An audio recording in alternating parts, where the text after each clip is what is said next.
विरोधकांनी जे खोटे आरोप आमच्या सरकार आणि नेत्यांवर केले आहेत त्याचं उत्तर आम्ही पुढच्या निवडणुकीत देणार. पासू पुलेती माधवी लता. ऑन महाराष्ट्र येणाऱ्या निवडणूक आणि लोकसभा पराभव. आजच्या बैठकीत मी तर गोरक्षण सनातन धर्म आणि येणाऱ्या निवडणुकीच्या तयारीसाठी आले आहे. कारण विरोधकांनी जे खोटे आरोप आमच्या सरकार आणि नेत्यांवर केले आहेत त्याचं उत्तर आम्ही पुढच्या निवडणुकीत देणार आहोत. ऑन शंकराचार्य यांनी घेतले उद्धव ठाकरे यांची भेट आणि मुख्यमंत्री होण्याचे दिले आशीर्वाद. या देशात लोकशाही आहे म्हणून त्यांनी त्यांचं स्वतःचं वक्तव्य स्पष्ट केलं आणि मी त्यांच्यावर जास्त काही बोलणार नाही. On all India personal board. हे लोक महिलांच्या हक्कासाठी कधी काही करत नाहीत. सगळ्या महिलांना हक्क आहे. ऑन अंबानी लग्नात गांधी परिवाराला सोडून सगळे विरोधक उपस्थितीत. आम्हाला जास्त माहित नाही हे लोक का उपस्थित नव्हते. आता या लोकांना बोलवलं होतं की नाही यावर आम्ही काय बोलणार. दादा मैम, आज आप मुंबई आई हैं। विधानसभा चुनाव पास है महाराष्ट्र के, काफी क्रूशियल माना जा रहा है। जिस तरीके के लोकसभा इलेक्शन के रिजल्ट आए हैं, as far as Maharashtra is concerned, बहुत ज्यादा मायने रखता है। तो आप यहाँ पर आई थी, उसकी वजह क्या थी आज? सबसे पहले तो हम इस भारत देश के वासी हैं, नागरिक हैं, हम कहीं पे भी जा सकते हैं अपने लोगों से मिलजुलने, बात करने, सनातन धर्म को आगे बढ़ाने और लोगों में ऊर्जा बढ़ाने। अगर आप हमसे ये पूछेंगे खास कर हम मुंबई में क्यों हैं, तो गौ संरक्षण के लिए है, सनातन धर्म के लिए, अपने प्यारे महाराष्ट्र भाई और बहनों से मिलने जुलने आए हम।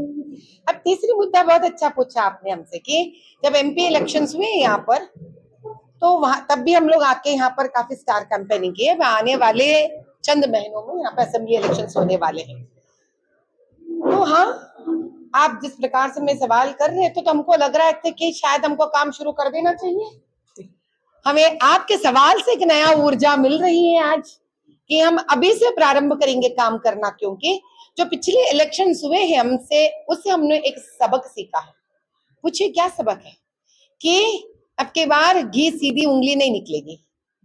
प्रजा तो बड़े सीधे हैं, हमारे वोटर्स तो हमारे बड़े सीधे हैं, लेकिन जो प्रत्यर्थी है हमारे, उनकी जो चाल चलन है वो बड़ी अच्छी नहीं है, वो ठीक नहीं है।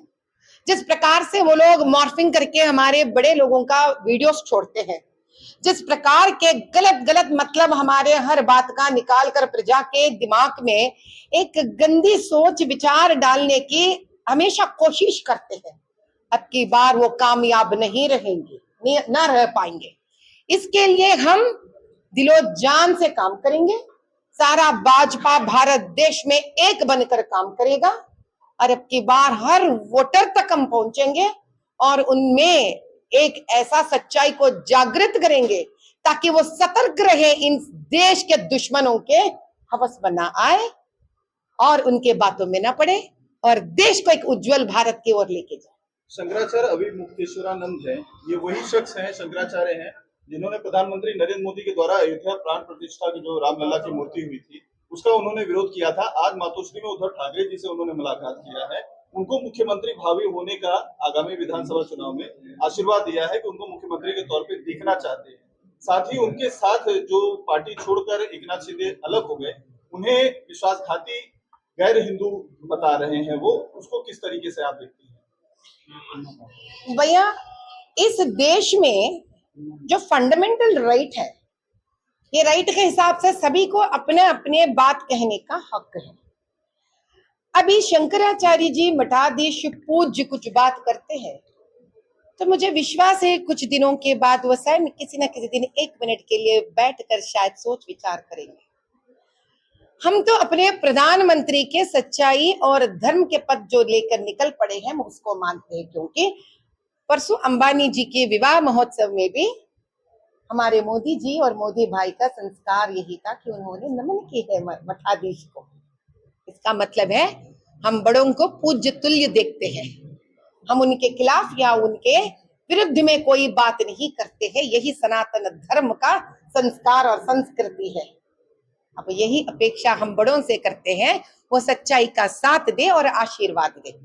जो वो कहना चाहते हैं, उनका मन की इच्छा है, वो कह सकते हैं। आध्यात्मिक नेता या धर्म गुरु को आपको नहीं लगता है राजनीति से थोड़ा दूर रहना चाहिए? क्योंकि जिस तरीके से लोग उन्हें देखते हैं, अगर इस तरीके का कुछ राजनीतिक टिप्पणी करते हैं तो उसे कहीं ना कहीं जो है माइंड डाइल्यूट होने का अंदेशा होता है या उनकी खुद की जो इमेज होती है वो कहीं ना कहीं उससे असर पड़ता है उस पर? क्या आप मुझसे ये सवाल कहना चाहते हैं कि एक मठाधीश को ये बात समझाने के स्थिति में मुझे रहना चाहिए? शायद नहीं। वो एक मठाधीश जी स्वयं समझते हैं उनका कर्तव्य क्या है, उनकी जिम्मेदारियां क्या है, उनको क्या बात करना चाहिए, क्या नहीं करना चाहिए। वैसे तो हमें कई लोगों को सिखाना पड़ेगा, राहुल गांधी जी को भी सिखाना पड़ेगा, कई लोगों को सिखाना पड़ेगा। तो जितने लोग जितने जितने बात कही है इस देश के प्रति, जो सही नेता, जो जय पालस्तीन कहा है, उसको भी सिखाना पड़ेगा हमको। तो हम उनको क्या सिखाए जो उम्र में भी बड़े हैं और अपने आप को सीख में भी बड़े कहते हैं।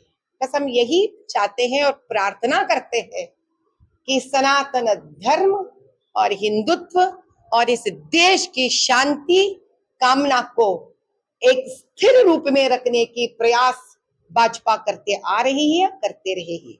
इस देश के हर नागरिक के प्रति हम भाजपा के तरफ से सच्चाई से धर्मबद्ध काम करना ही सीखे हुए हैं। जो अपने अपने अपने जो क्या क्या कहते हैं अपने व्यूज व्यक्त करना चाहते हैं वो उन पे है। All India personal law board जो सुप्रीम कहीं जो है माइंड डाइल्यूट होने का अंदेशा होता है या उनकी खुद की जो इमेज होती है वो कहीं ना कहीं उससे असर पड़ता है उस पर? क्या आप मुझसे ये सवाल कहना चाहते हैं कि एक मठाधीश को ये बात समझाने के स्थिति में मुझे रहना चाहिए? शायद नहीं। वो एक मठाधीश जी स्वयं समझते हैं उनका कर्तव्य क्या है, उनकी जिम्मेदारियां क्या है, उनको क्या बात करना चाहिए, क्या नहीं करना चाहिए। वैसे तो हमें कई लोगों को सिखाना पड़ेगा, राहुल गांधी जी को भी सिखाना पड़ेगा, कई लोगों को सिखाना पड़ेगा। तो जितने लोग जितने जितने बात कही है इस देश के प्रति, जो सही नेता, जो जय पालस्तीन कहा है, उसको भी सिखाना पड़ेगा हमको। तो हम उनको क्या सिखाए जो उम्र में भी बड़े हैं और अपने आप को सीख में भी बड़े कहते हैं। बस हम यही चाहते हैं और प्रार्थना करते हैं कि सनातन धर्म और हिंदुत्व और इस देश की शांति कामना को एक स्थिर रूप में रखने की प्रयास भाजपा करते आ रही है, करते रहेगी। इस देश के हर नागरिक के प्रति हम भाजपा के तरफ से सच्चाई से धर्मबद्ध काम करना ही सीखे हुए हैं। जो अपने अपने अपने जो क्या क्या कहते हैं अपने व्यूज व्यक्त करना चाहते हैं वो उन पे है। All India personal law board जो सुप्रीम कोर्ट ने मुस्लिम महिलाओं को भत्ता देने का लेकर ऑर्डर दिया है उसके खिलाफ वो अपील कर रहे हैं। उनका ये कहना है कि हमारे जो राइट्स हैं मुस्लिमों के, जो all India personal law board के जो खास तौर पर मुसलमानों को अधिकार दिया गया है उसमें इंटरफेरेंस है, ऐसा उनका मानना है। इसलिए वो उस फैसले को चैलेंज करेंगे कोर्ट में। इसको कैसे देखते हैं? यही कहते हैं और कहूंगी मैं कि स्त्री को क्या अभी भी ये लोग स्वेच्छा नहीं देना चाहते? क्या स्त्री को 21वीं शताब्दी में भी आप हक देना नहीं चाहते हैं? क्या स्त्री को आज भी अगर कोई धोखा परिवार से या पति के घर से होता है, क्या उसका मदद मिलना इतना बड़ा गुनाह है? जो इसको रद्द करना चाहते हैं, इसके खिलाफ है, उन सब सिर्फ इस्लाम ही नहीं, इस्लाम के स्त्री के प्रति भी ये लोग विरोध है, उसके दुश्मन है। जब ये बात एक मुसलमान स्त्री जान जाएगी तो वो एक नया दौर इस्लाम में लेके आएगी और वो सुप्रीम कोर्ट की प्रशंसा कर पाएगी। बस हम यही चाहते कि हमारे कौम जो स्त्री का कौम है, हम भगवान से ही प्रार्थना करते हैं कि हमारे मुसलमान बहनों का न्याय हो, धर्म हो। इसी प्रकार के भारत देश के सुप्रीम कोर्ट उनके साथ ठहरे और उनका हर दुख समझे और हम भी उनके साथ। 7 राज्यों के अभी जो बाई इलेक्शंस हुए हैं उसमें एनडीए के लिए अच्छी खबर नहीं है। कहीं ना कहीं इंडिया गठबंधन बड़ी ताकत के साथ आई है, 10 सीटें उन्होंने जीती है। राहुल गांधी से लेकर हर विपक्ष के नेता ने इसका मखौल उड़ाते हुए निशाना साधा है कि उन्होंने जो कहा कि संविधान को खत्म करने के लिए केंद्र सरकार कोशिश कर रही है, भाजपा कर रही है, एनडीए कर रही है। लोगों के मन में अभी भी वो विचार है और उसी का नतीजा ये बाई इलेक्शन में निकला है। क्या कहें? जो उनको कहना है कहने दीजिए, जैसे कहेंगे तो वो भड़ास कम हो जाएगी, शांति मिलेगी उनको। हम भगवान से प्रार्थना करेंगे राहुल जी को शांति मिले, कांग्रेस को जरा शांति मिले, जरा शांत हो जाए, थम जाए वो लोग। हमको जो काम करना है, काफी काम है, देश के प्रगति के बारे में सोचना है।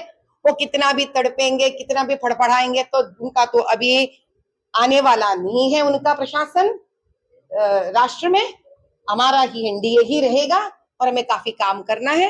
ऐसे बातों में हम क्या वक्त गुजारे बताइए, आप भी काफी है देश के प्रगति की तरफ काम करने के लिए। लालू तो कह रहे हैं अगस्त में सरकार गिरने वाली है। तो वही कहती हूँ ना, जो सुबह सुबह सपना देखते हैं तो उनको शायद आदत पड़ गई होंगी सुबह के सपना देखने दीजिए।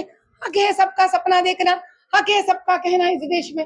लालू भैया को भी कहने दीजिए, कोई बात नहीं, हम तालियां ही से बजा देंगे उनके लिए। आखिरी सवाल, अंबानी अडानी को लेकर लगातार केंद्र सरकार की नीतियों के ऊपर सवाल उठते हैं। दो परिवारों को मोदी जी ने सब कुछ बेच दिया है, उनको दे दिया, गिरवी कर दिया है, इस तरह की बातें करते हैं। लेकिन जब उनके बेटे की शादी हो रही थी तो उस फंक्शन में हर विपक्ष का नेता लगभग दिखाई दे रहा था, गांधी परिवार को छोड़कर। आप इसको किस तरीके से देखते हैं? भैया मोदी जी के बारे में जो जो कहते हैं, मोदी जी को क्या अपने साथ लेके जाना है, वो तो स्वयं एक ब्रह्मचारी है।